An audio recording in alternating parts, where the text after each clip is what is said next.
मोदी का dream project, निजी हाथों में होगी काशी विश्वनाथ धाम की संपूर्ण व्यवस्था। भाजपा और सपा में रस्साकशी, जिला पंचायत अध्यक्ष चुनाव कल। डिप्टी सीएम ने मुनव्वर राणा के आरोपों को नकारा। योगी का पुतला जलाने के मामलात, आरोपियों को सशर्त जमानत। केंद्रीय मंत्री गिरिराज गर्जे, बोले यूपी में बनेगी योगी सरकार।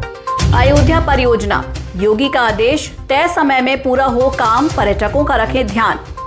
8वीं पास शातिरों ने की कार्ड क्लोनिंग से ठगी। युवक ने की आत्महत्या, व्हाट्सएप पर लिखा सुसाइड नोट। यूपी सरकार के 3 अहम प्रोजेक्ट का हो सकता है एक साथ शिलान्यास। कानपुर, ब्लैक फंगस के रोगियों में वृद्धि दर्ज। और अब जानते हैं खबर विस्तार से।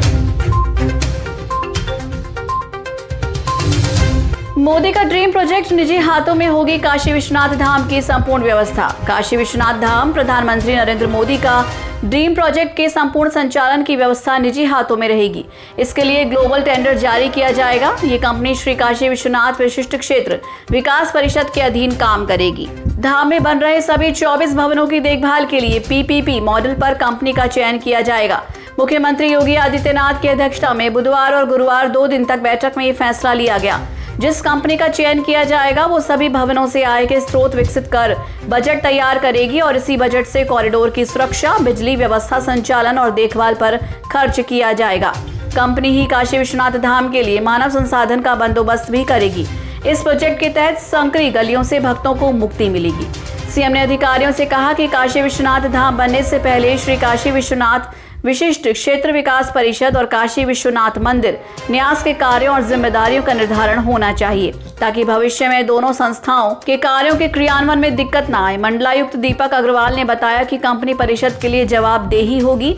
सुरक्षा संबंधित सभी व्यवस्थाएं पुलिस के पास ही रहेंगी। केवल संसाधन के बंदोबस्त का काम कंपनी को दिया जाएगा। अक्टूबर तक निर्माण कार्य पूरा करने का लक्ष्य रखा गया है। भाजपा और सपा में रस्साकशी, जिला पंचायत अध्यक्ष चुनाव कल। जिला पंचायत अध्यक्ष पद के लिए मतदान शनिवार को होने वाले हैं। मुरादाबाद मंडल के मुरादाबाद और अमरोहा में भाजपा के प्रत्याशी निर्विरोध चुनाव जीत चुके हैं। आजम खां के गढ़ रामपुर और डॉक्टर बर्ग के गढ़ संबल में भाजपा और सपा के बीच जबरदस्त कांटे की टक्कर होने वाली है। पूरी मतदान प्रक्रिया वीडियो कैमरों की निगरानी में होगी। रामपुर में 34 सदस्यों वाली जिला पंचायत में अध्यक्ष पद पर भाजपा के ख्याली राम लोधी और सपा की नसरीन जहां के बीच कड़ा मुकाबला होने के आसार हैं। जिला प्रशासन ने मतदान की तैयारियां पूरी कर ली हैं। संभल में जिला पंचायत अध्यक्ष पद के चुनाव में 35 जिला पंचायत सदस्य अपने मताधिकार का प्रयोग करेंगे। भाजपा से अनामिका यादव और सपा से पूर्व सपा विधायक राम खिलाड़ी यादव की पुत्रवधू पूर्व जिला पंचायत अध्यक्ष प्रीति यादव मैदान में चुनाव में उतरेंगी। मुरादाबाद में भाजपा की डॉक्टर शेफाली सिंह निर्विरोध चुनाव जीत गई हैं। उनके मुकाबले में सपा की प्रत्याशी और बिलारी के विधायक मोहम्मद फहीम की बहन आमरीन प्रस्तावक के न पहुंचने के कारण अपना नामांकन पत्र दाखिल नहीं कर पाई थी। जिला पंचायत अध्यक्ष पद के चुनाव में अकेले प्रत्याशी रह जाने के कारण भाजपा प्रत्याशी ललित तंवर को निर्विरोध निर्वाचित घोषित कर दिया गया। डिप्टी सीएम ने मुनव्वर राणा के आरोपों को नकारा। पूर्व सांसद शरद त्रिपाठी के अंतिम संस्कार में सम्मिलित होने आए प्रदेश के उप मुख्यमंत्री केशव प्रसाद मौर्य ने शुक्रवार को पत्रकारों से बातचीत में डिप्टी सीएम मौर्य ने कहा कि अयोध्या में विकास के साथ रोजगार के अवसर बढ़ाना ही केंद्र और प्रदेश सरकार की प्राथमिकता है। दूसरी ओर डिप्टी सीएम ने मुनव्वर राणा के आरोपों को नकार दिया और कहा कि जो अपराधी होते हैं वो आरोप लगाते ही रहते हैं। उन्होंने कहा कि 500 वर्षों के संघर्ष के बाद प्रभु श्री राम के मंदिर का निर्माण शुरू हुआ है। मंदिर निर्माण पर दुनिया भर से राम भक्त यहां आएंगे। प्रदेश सरकार ने इसके लिए पूरा रोड मैप तैयार कर लिया है। उसी के अनुसार यात्री सुविधाओं को बढ़ाने के लिए योजनाएं बनाई गई हैं। सभी योजनाओं को धरातल तक पहुंचाने से पहले सरकारी प्रक्रिया से गुजरना होता है, जिसमें समय लगता है। उन्होंने कहा कि इसके बाद भी सरकार की नीति है कि जिन योजनाओं का शिलान्यास किया जाएगा उनका अनावरण भी हमारी सरकार करेगी। उन्होंने कहा कि सभी कार्यदायी संस्थाओं को स्पष्ट निर्देश दिया है कि कार्य गुणवत्ता और समयबद्ध से ढंग से पूरा किया जाए। उन्होंने माना कि कोरोना संक्रमण के कारण विभिन्न कार्य में विलंब होगा, फिर भी कार्य जल्द पूरा होगा। योगी का पुतला जलाने के मामलात, आरोपियों सशर्त जमानत। इलाहाबाद हाई कोर्ट ने योगी आदित्यनाथ का पुतला जलाने और उनके खिलाफ नारेबाजी करने के आरोपी 3 सभा कार्यकर्ताओं की सशर्त जमानत मंजूर कर ली है। याचिकाओं के अधिवक्ता शिवम यादव और अखिलेश सिंह का कहना था कि राजनीतिक विरोध प्रदर्शन था। उन्हें देशद्रोह के आरोप में गिरफ्तार कर जेल में बंद करना सही नहीं है। एफआईआर से देशद्रोह का कोई अपराध भी नहीं बनता है। कोर्ट ने कहा कि व्यक्तिगत बंध पत्र और प्रतिभूति लेकर रिहा किया जाए।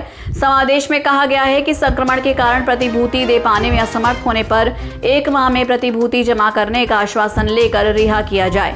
कोर्ट ने कहा कि शर्तें न मानने पर याचिकाकर्ताओं के खिलाफ कार्रवाई की जा सकती है।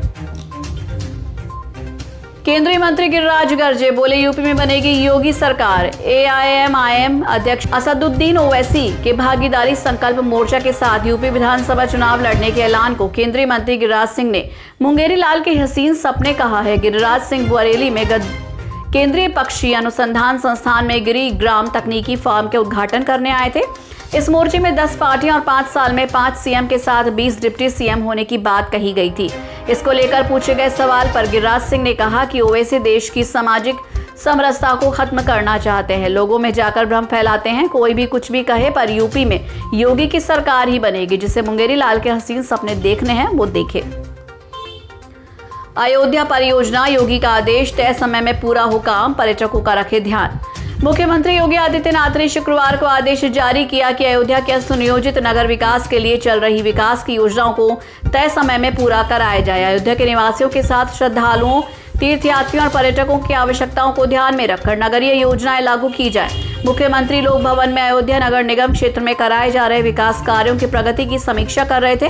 इसी दौरान अफसरों ने काम की प्रगति बताई। बैठक में मुख्यमंत्री को अवगत कराया गया कि अयोध्या नगर निगम में sewerage treatment facility, sewer line और सीवर हाउस कनेक्शन की वर्तमान में उपलब्ध सुविधाओं और आवश्यकता के अंतर को पूरा करने के लिए डीपीआर 2 चरणों में पेश होगी। प्रथम चरण में 150 किलोमीटर सीवर लाइन और 20,000 घरों के लिए सीवर कनेक्शन का प्रस्ताव किया गया है। इसकी अनुमानित लागत 280 करोड़ रुपए है। द्वितीय चरण में सीवरेज ट्रीटमेंट सुविधा 191.48 किलोमीटर सीवर लाइन और 20,316 घरों के लिए सीवर कनेक्शन का प्रस्ताव है। इस परियोजना की अनुमानित लागत 320 करोड़ रुपए है। 8वीं पास छात्रों ने की कार्ड क्लोनिंग से ठगी।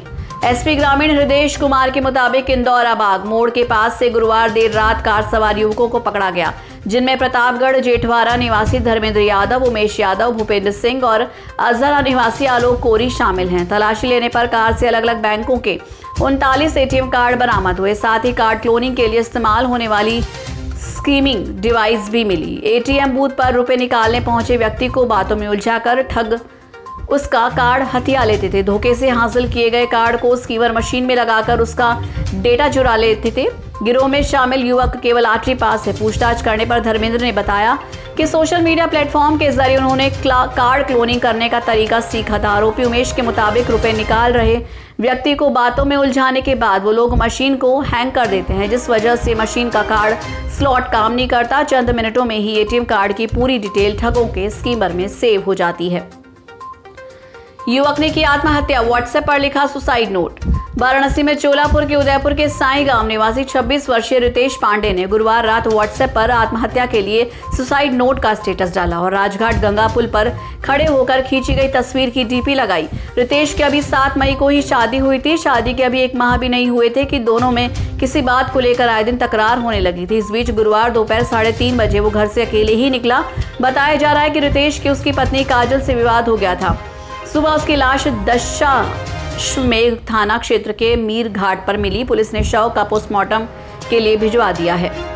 यूपी सरकार के 3 अहम प्रोजेक्ट का हो सकता है एक साथ शिलान्यास। उत्तर प्रदेश सरकार के 3 अहम प्रोजेक्ट का अलीगढ़ में एक साथ शिलान्यास हो सकता है। इसकी तैयारी शुरू हो चुकी है। सूत्रानुसार यूपी डिफेंस इंडस्ट्रियल कॉरिडोर का शिलान्यास होना है। इसी में स्टेट यूनिवर्सिटी और धनीपुर में बन रहा मिनी एयरपोर्ट भी शामिल है। सुबुगाहट है कि डिफेंस कॉरिडोर का शिलान्यास करने के लिए प्रधानमंत्री को बुलाए जाने की तैयारी है। डिफेंस कॉरिडोर यूपी में आगरा, अलीगढ़, झांसी, कानपुर और लखनऊ के बीच विकसित किया जाना है। 15 करोड़ की लागत से सड़क, विद्युत सब स्टेशन और ओवरहेड टैंक का निर्माण शुरू हो चुका है। इसी तरह अलीगढ़ के आंडला में ही राजा महेंद्र प्रताप सिंह के नाम पर स्टेट यूनिवर्सिटी का निर्माण प्रस्तावित है।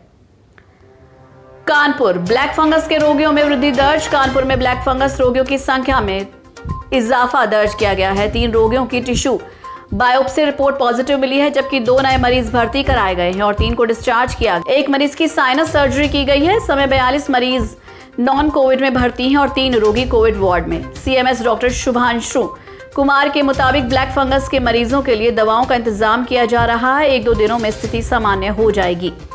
यूनानी मेडिकल कॉलेज का लैंड यूज परिवर्तन का प्रस्ताव। बरेली के यूनानी मेडिकल कॉलेज परियोजना में बीडीए बोर्ड ने यूनानी कॉलेज के लैंड यूज परिवर्तन का प्रस्ताव अपनी संस्तुति के साथ शासन को भेज दिया है।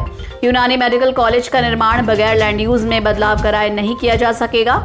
बीडीए बोर्ड के प्रस्ताव पर कैबिनेट की मंजूरी मिलने के बाद ही निर्माण शुरू हो सकेगा। हजियापुर की 27,000 वर्ग मीटर जमीन पर यूनानी मेडिकल कॉलेज और 100 बेड का अस्पताल प्रस्तावित है। प्रधानमंत्री जन विकास कार्यक्रम के तहत 129.51 करोड़ की रकम खर्च की जा रही है।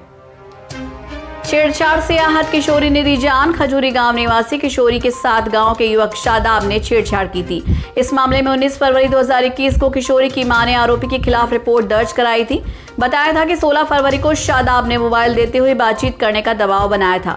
किशोरी ने मना किया तो आरोपी ने तेजाब डालने की धमकी दी। पुलिस ने शादाब, मुनव्वर और गुलशेर के खिलाफ मुकदमा दर्ज किया, लेकिन कोई गिरफ्तारी नहीं हुई। आरोपियों पर कार्रवाई नहीं होने से क्षुब्ध होकर किशोरी जहर खाकर थाने पहुंच गई। किशोरी को गंभीर हालत में देख पुलिस में हड़कंप मच गया। उसे लेकर पुलिस मेरठ के निजी अस्पताल पहुंची, जहां चिकित्सकों ने उसे मृत घोषित कर दिया।